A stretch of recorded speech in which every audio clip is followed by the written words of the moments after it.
नमस्कार मित्रांनो, मी शिवराज कुटी श्री समर्थ गोट फार्म या यूट्यूब चॅनलवर आपला स्वागत आहे।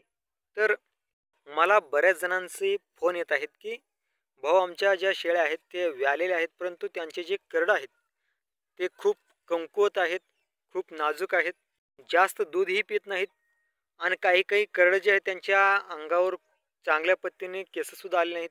अशा वेळेस त्या शेळ्या व्यालेल्या आहेत, तर त्याच्यावरती उपाय काय करायचे किंवा ते असं का होत आहे, त्याची कारणं काय आहे, आज त्याच संदर्भात सविस्तर चर्चा या व्हिडिओमध्ये करणार आहोत। फक्त व्हिडिओ स्किप न करता शेवटपर्यंत पहा आणि व्हिडिओला लाईक करायला विसरू नका। चॅनलला अजूनही जर चॅनलला सबस्क्राईब केलं नसेल तर प्लीज चॅनलला सबस्क्राईब करा। जर चॅनलला सबस्क्राईब केलात तर असेच नवनवीन माहितीपूर्ण शेळीपालन, शेती, शेतीपूरक व्यवसाय, बोकडपालन याविषयी तुम्हाला नवनवीन अगदी माहितीपूर्ण सर्वात आधी व्हिडिओ पाहायला मिळणार आहेत। चला तर मग व्हिडिओला सुरुवात करूया। तर मित्रांनो, आमच्या ही शेळ्या या आठवड्यामध्ये जवळपास या 25 शेळ्यांपैकी 5 शेळ्या व्यालेल्या आहेत, पण 5 पैकी जवळपास आपल्याला 9 करड मिळाले आहेत 5 शेळ्यापासून। म्हणजे 4 शेळ्या हे 2 करड दिले आहेत आणि एक जी पाट आहे ती 1 करड दिलेली आहे। पण 9च्या 9 करड अगदी चांगल्या पत्तीचे, चांगल्या क्वालिटीचे आहेत, चांगलं दूध पित आहेत, चांगले आहेत, आता उड्या सुद्धा मारत आहेत, अगदी एकदम मस्त आहेत। परंतु काही जणांचे असे म्हणणे आहे की आमची करड एकदम कमकुवत आहेत, एकदम नाजूक आहेत आणि काही करडांच्या अंगावर केस येण्याआधीच ते शेळ्या व्यात आहेत आणि 2-4 दिवसानं ते करड मरत आहेत आणि दूधही जास्त पित नाहीत आणि त्यांच्यावर काही औषधोपचार करायला गेलो तरी सुद्धा ते मरत आहेत। तर मित्रांनो, या सगळ्या कारण तुम्ही जे सांगत आहे ते अगदी बरोबर आहे, सगळ्या समस्या घडत आहेत, परंतु त्याची कारण काय आहे? तर मित्रांनो, आता तुम्ही हे रान पाहू शकता, अशा पद्धतीने सगळं पूर्ण रानामध्ये गवत उगवलेलं आहे। असे गवत उगवल्यानंतर शेतकरी काय करतात, तर या गवताला तणनाशकाची फवारणी करत असतात।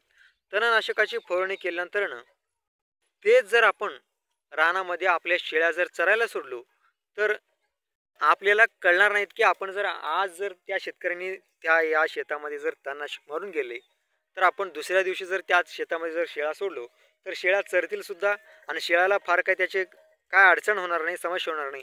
पण शेळीच्या पोटामध्ये जी करड आहे त्या करडाला मात्र तो विषबाधा होणार आहे, त्याची पूर्ण लिव्हरमध्ये ते विष जाणार आहे।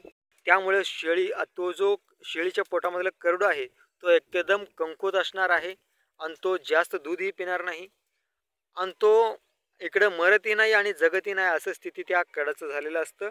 आणि जर ती शेळी व्यालेली असेल आणि व्याल्यानंतर जर आपण या तणनाशक मारलेल्या शेतामध्ये जर आपण चरायला सोडलो तर त्या शेळीचे दूध पिल्यानंतर ते करड एकदम आजारी पडल्यासारखं एकदम कमकुवत असे होतात आणि संडास लागतं त्या करडांना। म्हणून एक गोष्ट लक्षात घ्यायची की या काळामध्ये आमच्या शेळ्या रानामध्ये सोडण्याआधी त्या रानामध्ये कोणी तणनाशक वगैरे मारलेले आहेत का हे आधी लक्षात घ्यायचे, हे पूर्ण त्याची खात्री करून घ्यायची, नंतरच आपल्या शेळ्या त्या शेतामध्ये रानामध्ये चरायला सोडायचं आहे।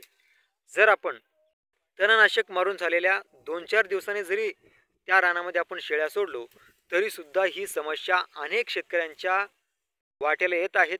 म्हणून मला बऱ्याच जणांची ही फोन सुद्धा होती, मला अनेक शेळीपालक बांधवांनी सल्ला दिलेला आहे की हा एक व्हिडिओ बनवून आपल्या चॅनलवर टाका भाऊ, म्हणजे ज्या नवीन शेळीपालक आहेत त्यांच्या तरी किमान शेळ्यांना काही होणार नाही, करडांना काही होणार नाही।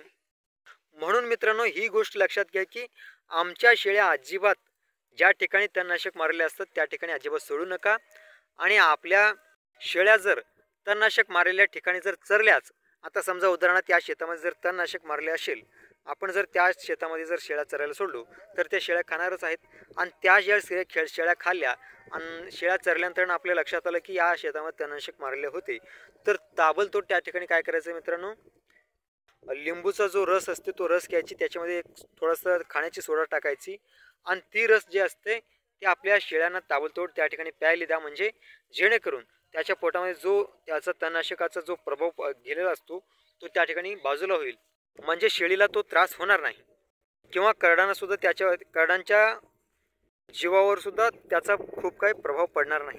म्हणून जर तणनाशक मारलेल्या ठिकाणी जर शेळ्या चरल्या तर सुरुवातीच्या सर्वात महत्त्वाचा प्रथम उपचार काय करायचा, तर लिंबूचा जो रस असतो तो रस घ्यायचा आणि त्याच्यामध्ये सोडा टाकायचा आणि 2 लिंबू घ्या. आपल्या शेळ्यांना 2 लिंबू जरी असले तरी पुरेसं आहे, किंवा 2 ते 5 लिंबू घ्यायचा आहे.